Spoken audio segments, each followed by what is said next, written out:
this is the opportunity for Apple to show what their quote unquote AI narrative story will be going forward. That's something that I think we're personally discounting at our firm.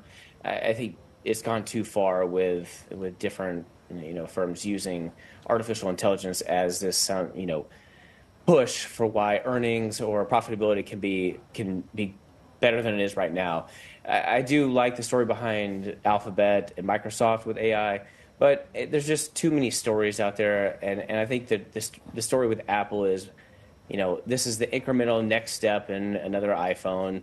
I don't think there's that many people that are excited about the next one. Obviously, the cycle will continue with people upgrading, but there's really nothing revolutionary with this next tier with what Apple is coming out with. So this is just typical. It's every 6 months Apple comes out with some, like I said, next iteration of the iPhone, but I think this is mostly just narrative based.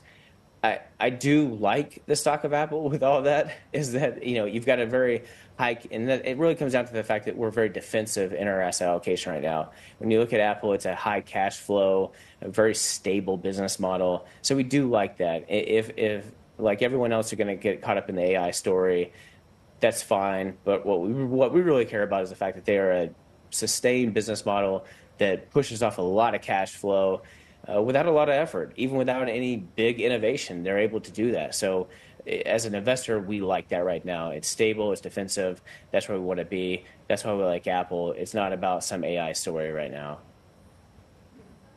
Well, AI is definitely a clear growth driver, but are you seeing any other opportunities now? What other sectors are worth looking at? Well, I mean, if you're in still tech, you want to look at cybersecurity. If you care about AI, if you care about tech at all, you obviously have to care about the security portion of it, because that's going to become more and more important. So that's why we like CrowdStrike, Fortinet. Those are companies that are innovating on this cusp of what artificial intelligence can do, because it's not just something that you're using to have it write a paragraph for you. It's also a way for you to, break barriers on the security side even faster. So obviously on the other side of that, you need a security software that can combat that. That's why we like I said, Fortinet and CrowdStrike. They're leaders in that space. So I think if you want to be in tech, that's the place to be. You kind of play both sides of it. You want to be in that cloud AI story, Alphabet or Microsoft. On the other end of it, you want to play security, and that's Fortinet and CrowdStrike. That's where we're most overweight right now in our portfolios.